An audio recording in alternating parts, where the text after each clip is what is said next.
Hello and welcome everybody. इस समय को, इस युग को एक एआई का एज कहा जा रहा है। It is called an age of AI. और एआई हमारे इस समय की बहुत डिसरप्टिव टेक्नोलॉजी है जो बहुत सारे प्रोसेसेस को चेंज करने वाली है। हम लोगों ने एआई चैट जीपीटी के रूप में देखा, चैट बॉट था। जो लोग व्हाट्सएप और इंस्टाग्राम यूज करते हैं उन्होंने मेटा का एआई भी देखा। और अब हमारे सामने फाइनली आ चुका है ट्विटर का एआई, जो कि ग्रोक नाम से एलॉन मस्क ने रिलीज किया था। So Twitter which is now called as X, उसका एआई चैटबॉट का नाम है Grok.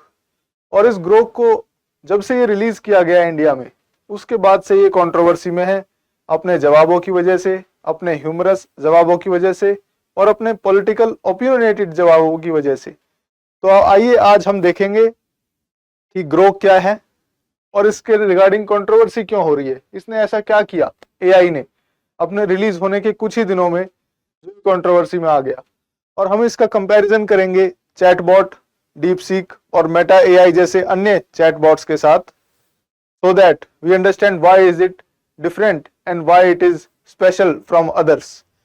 Or finally we are going to look at what is the scope of artificial intelligence regulations in India, क्योंकि in this age of AI that we are living in जरूरी है कि artificial intelligence को regulate भी किया जाए, क्योंकि unregulated AI बहुत सारे चैलेंजेस लेके आता है। तो उसको एक रेगुलेशन करने का भी हमें इसमें डिस्कशन करना पड़ेगा, और जो इमर्जिंग कंसर्न है गवर्नमेंट्स के लिए भी और एडमिनिस्ट्रेशन के लिए भी, जहां पर आप सभी लोग यूपीएससी एस्पिरेंट्स जो हैं जाना चाहते हैं।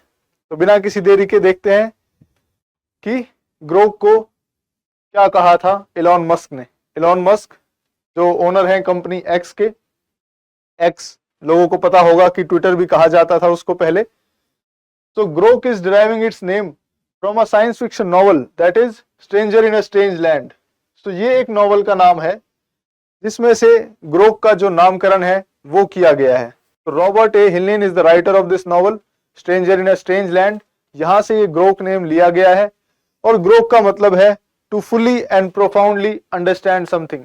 तो ये आपको पूर्ण रूप से और बहुत नए तरीके से चीजें समझाने की कोशिश करता है। जो लोग ट्विटर पे यूज करते हैं वो लोग इसको इस्तेमाल करके देख सकते हैं। आपको इसके जो जवाब हैं वो एआई जो मेटा का है या फिर जो चैट जीपीटी है उससे काफी डिफरेंट देखने को मिलेंगे। So it is called as spicy and unfiltered AI by Elon Musk। तो उनके ही शब्दों में हम इसको स्पाइसी और अनफिल्टर्ड एआई कह सकते हैं। और जब आप इससे बात करेंगे ग्रोक से तो आप ये अपने आप रियलाइज कर पाएंगे that it is indeed it is spicy and unfiltered AI. So अब देखते हैं ग्रोक क्या है। So Grok is an AI assistant that has been developed by company X that was formerly known as Twitter. और ये AI Hindi में भी जवाब दे सकता है, और मैंने इससे कुछ रीजनल लैंग्वेजेस में भी बात करने की कोशिश की थी। इसने उस लैंग्वेज में भी जवाब दिए, इसने हरियाणवी में भी मुझे जवाब दिए। And it is giving very candid responses and unusually human like political opinions Grok is presenting. जो पॉलिटिकल ओपिनियंस आपको चैट जीपीटी, डीप सीक या मेटा एआई से एक फॉर्मल और प्रोफेशनल टोन में देखने को मिलेंगे, वहीं ग्रोक से आप एक कैंडिड रिस्पॉन्स देखने को मिलेंगे और unusually human like political opinions जो हैं वो देखने को मिलेगा। तो ये ग्रोक जो लार्ज लैंग्वेज मॉडल है, इसको ट्रेन किया जाता है लार्ज डेटा सेट्स की मदद से using machine learning techniques. Machine learning एक वो तरीका है जब हम मशीन को ये ह्यूमन लाइक इंटेलिजेंस देते हैं क्वेश्चन सॉल्व करने की, प्रॉब्लम सॉल्व करने की, पजल्स सॉल्व करने की और रियल लाइफ में डाउट्स को आंसर करने की। तो एक लार्ज लैंग्वेज मॉडल है ये, जिसको ट्रेन किया जाता है बहुत बड़े डेटा सेट पर, और उस डेटा सेट से ही ये अपनी इंफॉर्मेशन डिराइव करता है, ये अपने कंक्लूजन्स पर पहुंचता है, और जो आपको ये जवाब दिए जाते हैं ये भी on the basis of that data set पे ही होते हैं। अब देखते हैं कि इसके कंसर्न्स क्या हैं जब इसको हम लोग स्केरी स्मार्ट बोलते हैं। Scary smart was a word that was used by Elon Musk himself while describing the Grok AI. तो स्केरी स्मार्ट है ये, it is scary but it is Indeed very much smart. So but ये controversy में इसलिए है क्योंकि इसने कुछ यूजर्स को कस वर्ड्स भी बोले हैं, हिंदी में अब्यूजिव लैंग्वेजेस का भी यूज किया है और काफी ज्यादा ओपिनियनेटेड रिस्पॉन्सेज दिए हैं और ओपिनियनेटेड रिस्पॉन्सेज से हमें ये लगता है कि ये डिफरेंट है चैट जीपीटी और डीप सीक से। बाकी एआई मॉडल्स इतने ज़्यादा ओपिनियनेटेड रिस्पॉन्सेज नहीं देते। And when somebody asked Grok कि तुमने ऐसा क्यों बोला, या why did you use those cuss words और abusive languages, so Grok defended himself by saying कि मैंने तो बस थोड़ा सा हंगामा किया था, मस्ती की थी। So these were the responses that Grok has been giving to the users on asked कि why did you use the cuss words.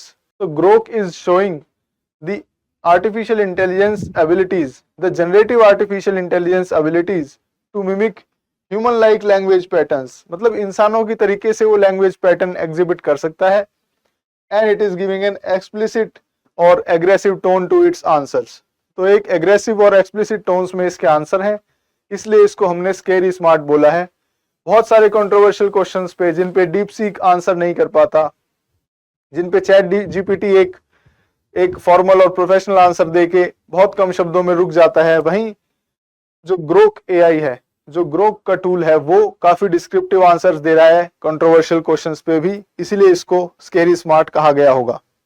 Then it can, if its answers, जो ग्रोक आंसर्स दे रहा है, they can lead to misinformation driven violence, क्योंकि ये जो जवाब दे रहा है वो लोगों को अफेक्ट कर सकते हैं, and then it can lead to some violence by some groups, some communities. so इससे हमें एक नीड है कि ग्रोक जैसे एआई टूल्स को रेगुलेट किया जाए कि वो security and safety of the Indian country के साथ जो है वो खिलवाड़ ना करें। तो हमें यहाँ से जो एक पॉसिबिलिटी है इसकी मिस इन्फॉर्मेशन ड्रिवन वायलेंस होने की, इसकी वजह से हमें उस पॉसिबिलिटी को देखते हुए जरूरत है कि एआई रेगुलेशन कंट्री में लाए जाएं और अपडेट किए जाएं। So when we compare it with other chatbots, the website of Grok is calling it a cosmic guide. मतलब जो हमारा कॉस्मिक स्पेस होता है, कॉस्मोस उसको कहा जाता है, जो यूनिवर्स में एक बहुत बड़ा, बहुत वास्ट और एक्सपेंडिंग स्पेस है जिसमें सारे प्लैनेट्स, सारी गैलेक्सीज, सारे स्टार्स प्रेजेंट हैं। बट ग्रोक का जो वेबसाइट है इसका, इसके डिस्क्रिप्शन में लिखा गया है कि it is a cosmic guide. तो आप देख सकते हैं कि इतना वास्ट और इतना डीप नॉलेज के साथ इसको एआई को जो है वो बनाया गया है। And it can facilitate both serious and light hearted discussions. मैंने जब इससे बात करी, जब मैंने सीरियस टोन में या सीरियस क्वेश्चंस इससे पूछे तो इसने उनका जवाब सीरियसली दिया, और जब इससे ह्यूमरस टोन में बात की गई तो इसका जवाब ये ह्यूमरसली देगा। And it is powered by Colossus super computers. So super computer का जो कॉन्सेप्ट है वो हमने अपने कलाम एकेडमी के स्नाइपेट में और साइंस टेक कोर्स में देखा था। आई एम श्योर आप लोगों को ध्यान होगा कि सुपर कंप्यूटर्स क्या होते हैं, इंडिया का सुपर कंप्यूटर मिशन क्या है। अगर आप लोगों को नहीं पता या इसमें कोई डाउट है तो आप उस कोर्स को रेफर कर सकते हैं साइंस एंड टेक्नोलॉजी के लिए, जिससे आपको सुपर कंप्यूटर्स का जो कॉन्सेप्ट है वो समझ में आ जाएगा।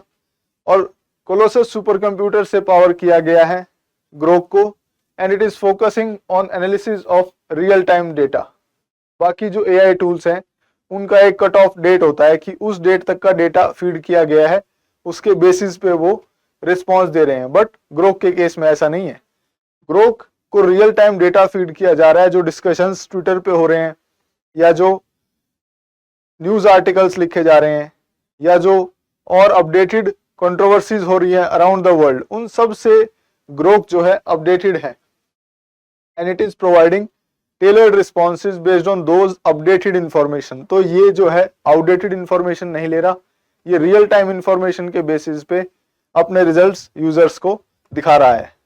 And other AI chatbots have comparatively less amount of data in its making, but जो ग्रोक AI है इसके अंदर हमें बहुत लार्ज डेटा सेट्स जो हैं दिए गए हैं इसके ट्रेनिंग में, and vast amount of data has been used. तो इसका आंसर एक बाकी चैटबॉट्स के कंपैरिजन में बेटर होगा, कॉम्प्रिहेंसिव होगा एंड मोर अपडेटेड होगा एंड वेल रिसर्च्ड होगा। और इसको ये भी क्लेम किया जा रहा है that it can be a replacement for Google's search engine.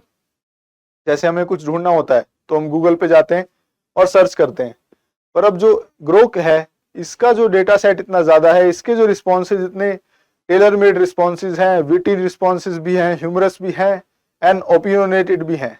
तो इन सब की वजह से इसको एक रिप्लेसमेंट के रूप में भी देखा जा रहा है गूगल सर्च इंजन के लिए, because a lot of user have been engaging with it. इतना ट्रेंड या इतनी यूसेज शायद हमने डीप सीक की नहीं सुनी होगी, या शायद हमने चैट जीपीटी की नहीं सुनी होगी, जितनी न्यूज में रिलीज होने के कुछ ही दिनों में जो ग्रोक है वो आ चुका है।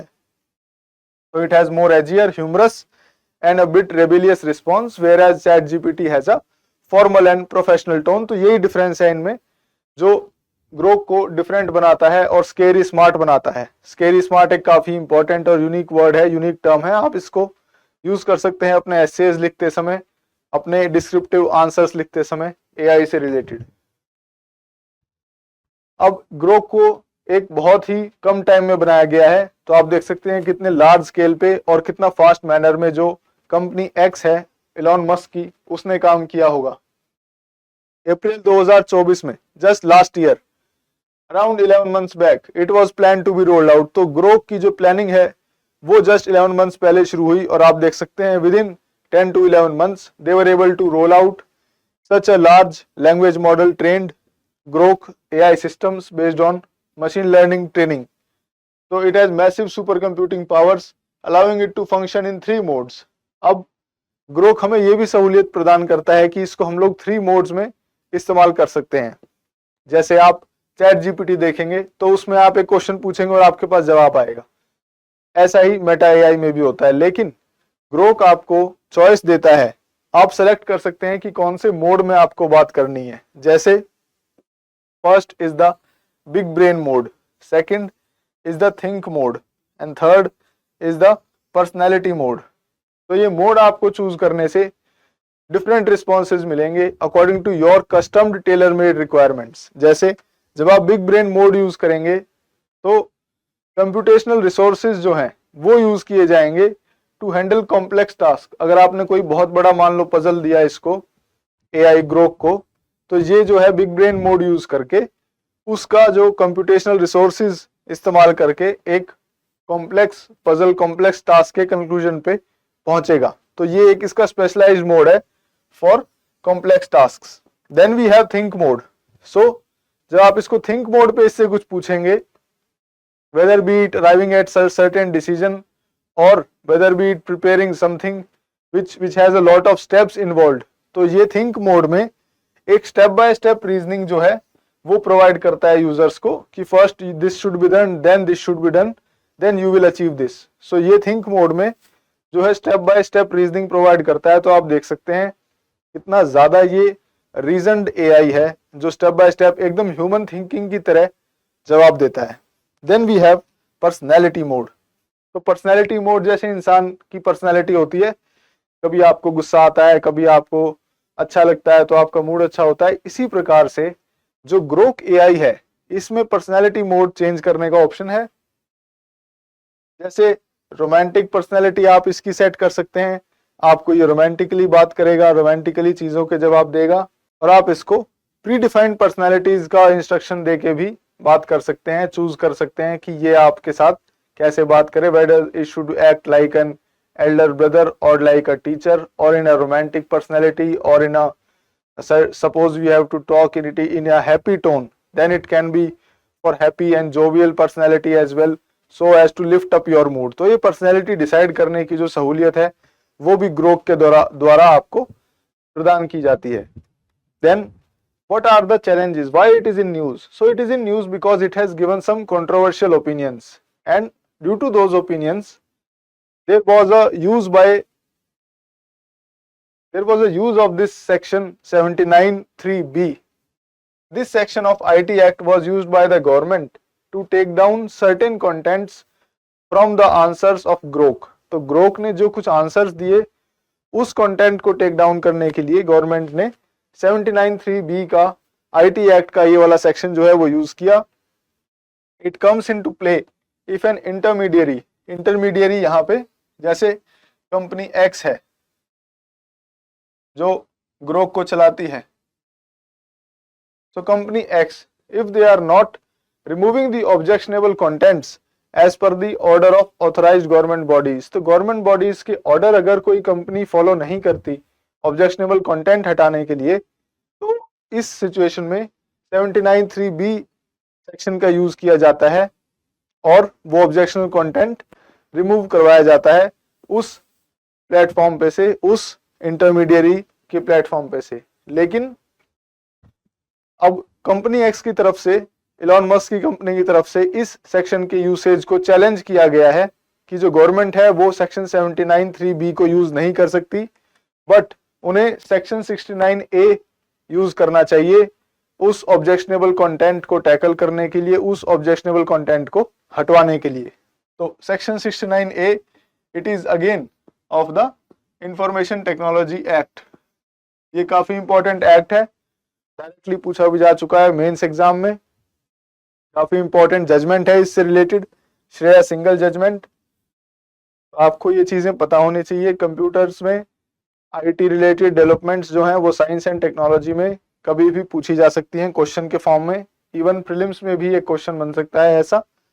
तो ये जो कंपनी का जो दावा है, अब ट्विटर जो एक्स है, जो इलॉन मस्क की कंपनी है, वो ये कह रही है कि सेक्शन 69A गवर्नमेंट को यूज करना चाहिए and content can be blocked through proper judicial process और लीगली डिफाइंड रूट।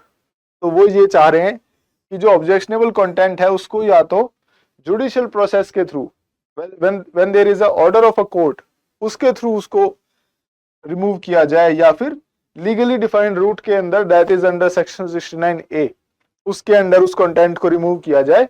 और सेक्शन 79(3)(b जो हमने पिछले स्लाइड में देखा, जो गवर्नमेंट यूज कर रही है, वो यूज ना किया जाए। तो सिंस उनका जो है वो कंटेंशन ये है एंड दिस मैटर इज सब जुडिस, बट जो आर्ग्यूमेंट है कंपनी एक्स का, वो ये कहना चाह रहे हैं कि जो रूलिंग था ऑनरेबल सुप्रीम कोर्ट का in the Shreya Singhal judgment, तो श्रेया सिंगल जजमेंट में सुप्रीम कोर्ट ने पॉइंटर्स दिए थे कि किस पॉइंटर्स पे आप जो है सेक्शन 69A को यूज करके ऑब्जेक्शनेबल कंटेंट जो है सोशल मीडिया के ऊपर से, इंटरमीडियरीज के ऊपर से, वो रिमूव कर सकते हैं। तो कंपनी एक्स भी यही चाहती है कि इस सेक्शन को इस्तेमाल किया जाए और उसके बाद ही कोई कंटेंट रिमूव हो। तो हमें ये दिखाता है कि एक कितना गैप है एआई रेगुलेशन को लेकर, कितना यहाँ पर ग्रे एरिया है जो स्कोप ऑफ डिस्प्यूट छोड़ता है अभी तक गवर्नमेंट और इंटरमीडियरीज का जो ये कन्फ्रंटेशन हो रहा है। तो हमें जरूरी है कि जो एआई कंटेंट है या जो कंपनीज हैं जैसे एक्स है, मेटा है, इन सब को हम लोग एक सेफ हार्बर प्रोवाइड करते हैं। जो सेफ हार्बर का टर्म है, ये आपसे पूछा जा सकता है कभी प्रीलिम्स के क्वेश्चन में भी। तो सेफ हार्बर का टर्म्स है, ये इन कंपनीज के लिए यूज होता है जो कंटेंट प्रोवाइड करती हैं, जैसे यूट्यूब, मेटा, एक्स। तो ये कंपनीज जो हैं, these are not liable for content posted by users. अब किसी यूजर ने कोई सवाल पूछा और उसका ग्रोक एआई ने कोई जवाब दिया, so these companies should not be held liable for the users that are asking questions. तो ये एक आर्ग्यूमेंट है जो ये कंपनीज हैं और ये सेफ हार्बर लॉज जो हैं उसके अंदर अपने आप को सेव करना चाह रहे हैं। लेकिन जरूरी है कि किसी की अकाउंटेबिलिटी फिक्स हो। अगर एआई कोई जवाब दे रहा है या ऑब्जेक्शनेबल कंटेंट किसी एक प्लेटफॉर्म के ऊपर है, तो although safe harbour laws should exist, पर किसी की रिस्पॉन्सिबिलिटी भी फिक्स होनी चाहिए। So there is a need to fix the responsibility. यहाँ से आपकी एक केस स्टडी भी बन सकती है एथिक्स के पेपर में, जो एक सिमिलर केस स्टडी एआई और एनवायरनमेंट रिलेटेड 2024 के पेपर में हमने देखी भी थी। एक और एआई रिलेटेड केस स्टडी जो है कि भाई रिस्पॉन्सिबिलिटी किसकी होगी, how should the responsibility be fixed, ऐसी एक केस स्टडी जो है वो पूछी जा सकती है। और अगर सेफ हार्बर के जो प्रोटेक्शन है, जो सेफ हार्बर का प्रोटेक्शन ऐसी कंपनीज को दिया जाता है जैसे एक्स को, मेटा को, तो क्या इसको हमें ग्रोक एआई तक भी एक्सटेंड करना चाहिए? और क्या ये सेम तरीके से ही डील किया जाएगा जो ग्रोक एआई कंट्रोवर्शियल जो ओपिनियंस दे रहा है या फिर जो भी ऑब्जेक्शनेबल कंटेंट ये बोल रहा है या कह रहा है? तो ये एक लीगल ग्रे एरिया है। तो now there is no clarity regarding this कि क्या हम लोग ग्रोक एआई को भी एक सेफ हार्बर लॉज के अंडर इंटरमीडियरी कंसिडर करके सेफ हार्बर प्रोवाइड करेंगे या नहीं। तो अभी तक ये प्रोटेक्शन ग्रोक को मिलेगी या नहीं, ये हमें नहीं पता।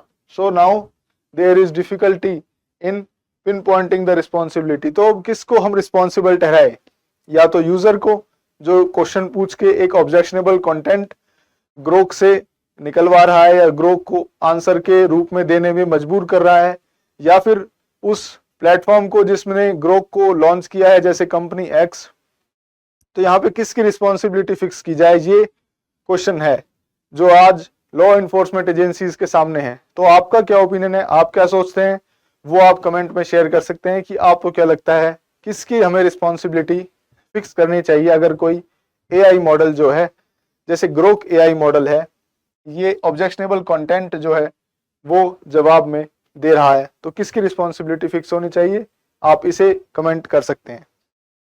अदर जो है ब्रॉडर एआई रेगुलेशन चैलेंजेस बचे हुए हैं। अब जो एआई है, since it is very important technology in today's age, पर जो बचा हुआ है वो एआई रेगुलेशन चैलेंजेस हैं। एआई जनरेटेड मिस इन्फॉर्मेशन, अगर एआई मिस इन्फॉर्मेशन फैलाना शुरू कर दे, हाफ बेक्ड ट्रूथ्स दिखाना शुरू कर दे, तो ऐसे में उस मिस इन्फॉर्मेशन से जो वायलेंस क्रिएट हो सकता है, जो law and order situation create हो सकती है, उसके लिए किसको जिम्मेदार बनाया जाए, उसकी किसकी रिस्पॉन्सिबिलिटी फिक्स की जाए। And accountability for AI outputs, suppose AI कोई गलत आउटपुट दे रहा है जिससे यूजर्स को लॉस हो जाता है, तो उससे किसकी अकाउंटेबिलिटी फिक्स की जाए। Then again there are content moderation difficulties, क्योंकि ग्रोक जो लार्ज लैंग्वेज मॉडल है उसको बहुत लार्ज हाई डेटा सेट्स के ऊपर ट्रेन किया गया यूजिंग मशीन लर्निंग, तो ऐसे में जो एक बहुत large very large amount of content जो यूज किया गया है उसको मॉडरेट कैसे करें। ऑब्जेक्शनेबल कंटेंट ऑल्दो इंटरनेट पे अवेलेबल होगा, उसी को जो ग्रोक एआई है वो यूज करेगा और अदर एआई टूल्स यूज करेंगे, पर उस कंटेंट को हम मॉडरेट करके कैसे ये इंश्योर करें कि जो एआई टूल्स हैं जैसे ग्रोक है, चैट जीपीटी है, वो एक यूजर के लिए एक अच्छा जवाब जो है, अच्छा आंसर जो है वो दें जब उससे पूछा जाए। सो कंटेंट मॉडरेशन चैलेंजेस हैं। Then there is need for procedural safeguards. So जैसे ग्रोक एआई है या कंपनी एक्स है, तो यूजर्स को एक एडिड सर्विस देना चाह रही है ग्रोक एआई से बात करके अपने टास्क में इजीली हेल्प लेने की या फिर सजेशन लेने की एआई से, तो उस कंपनी को भी तो कुछ प्रोसीजरल सेफगार्ड्स की जरूरत होगी एआई को रोल आउट करने में, एआई को यूज करने में। हम लोग ऐसे उस कंपनी के जो राइट्स हैं टू लॉन्च न्यू सर्विसेज उनको नहीं हैम्पर कर सकते। We can not hamper the innovation that is happening in this AI age. So innovations भी साथ में रहें, प्लस लॉ एंड ऑर्डर भी इंश्योर्ड हो, प्लस इंडिया की सॉवरेनिटी, इंटीग्रिटी, टेरिटोरियल इंटीग्रिटी की भी बात हो, प्लस एक एथिकल जवाब भी एआई दे without using abusive words, without using cuss words. तो इन सारी चीजों को बैलेंस करके हमें जरूरी है एक एआई पॉलिसी जो है वो बनाई जाए जो इन सारे इमर्जिंग टेक्नोलॉजीज के इमर्जिंग चैलेंजेस को जो है वो केटर कर सके। Then so finally, thank you friends for watching this session of Grok AI. You can stay tuned for more such videos. I hope you are preparing well for your prelims exam and work very hard. Prelims exam is round the corner. Study hard, work hard, practice hard. You can enroll Kalam Academy's Eklavya Ace Test Series. You can use it for enhancing your prelims preparation. The description would tell you the numbers to contact in case of any doubts and any queries. Thank you so much.